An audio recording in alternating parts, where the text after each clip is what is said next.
Hello, my name is Andrew Dunham and I'm a PharmD candidate at Drake University. Today we'll be discussing gabapentin or Neurontin. Disclaimer, this presentation represents the opinions of the presenter based on the references at the end of the presentation. So first we'll start with the mechanism of action of gabapentin. So structurally it is similar to GABA, but we all have to understand that it does not bind specifically to GABA receptors or affect the degradation or reuptake of GABA. The proposed mechanism is that it does bind to the alpha-2 delta voltage-gated channels, as you can see here in the diagram, in the presynaptic area, decreasing the amount of neurons that are able to be released into the synaptic cleft. Specifically, gabapentin may exert its analgesic effect by activating the descending inhibitory noradrenergic pathways that regulate neurotransmission of pain signals in the dorsal horn of the spinal cord, which is why it is used mainly to reduce pain associated with shingles. So going off of that, we'll discuss briefly the uses of gabapentin. So there are many off-label indications, but just few labeled indications. As you can see, the two labeled indications are post-herpetic neuralgia, dealing with shingles, and then also seizures. Off-label indications, there are many. You can use it in alcohol use disorder, fibromyalgia, diabetic neuropathy, chronic cough, chronic itching, and it also is used as an adjunct to antidepressants. Here we can see listed are the most common adverse reactions. First one being dizziness, next being drowsiness, and generally the drowsiness is dose dependent and mainly the reason for starting with a lower dose.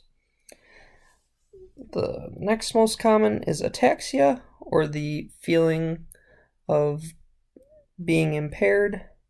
And then finally, peripheral edema is one that we generally don't think of, but there are patients who do deal with it. And generally this is also dose related. We see it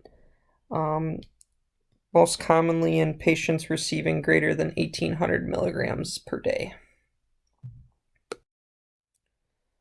Next, we'll kind of briefly touch on the typical dosing in neuropathy. So target dose for these patients is generally between 1,800 to 3,600 milligrams per day in divided doses.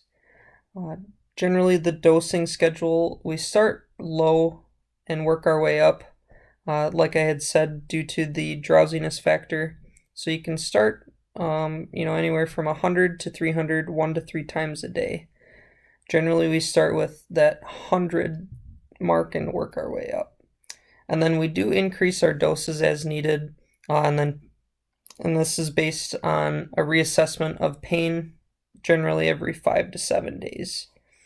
And everybody's dose is going to be a little different. There isn't one set dose that is going to, interrupt somebody's pain. It is all patient specific. And then when we do go to discontinue gabapentin therapy, it is not one that we want to stop abruptly. It is one that needs to be tapered down over 1 to 2 weeks. In similar fashion, like any other medication that affects the neurotransmitters in the brain, if we do stop abruptly, we can see withdrawal symptoms such as anxiety, insomnia, confusion, and agitation. So next, briefly touch on the dosing in special populations. We do, in the elderly, we start it with 100 milligrams once a day, and this is generally due to their decrease in kidney function as well as the fact that the biggest side effect is that drowsiness and dizziness, so it puts them at a greater fall risk. And then dosing in kidney function when working inpatient, this is one that we want to be cautious of when with patients with CKD. And as you can see, kind of as renal function declines, that maximum dose also declines. Next, we'll briefly touch on the potential for gabapentin abuse. So with gabapentin releasing those excitatory neurotransmitters and affecting that dopaminergic reward system, it does play a role with addiction. It can be used in combination with opioids, causing euphoria, leading to its abuse. It also has been shown in different studies that it can potentiate the high from opiates. It also can be abused from patients trying to self-medicate and treat different types of pain, not specifically neuropathy. And then it also may be used as an off-label indication to help with alcohol withdrawal. And some may abuse it to alleviate benzodiazepine or opioid withdrawal. And then finally, some may use it in combination with other medications that are sedating, such as your Ambien or benzodiazepines. Finally, we'll touch on the control status of gabapentin.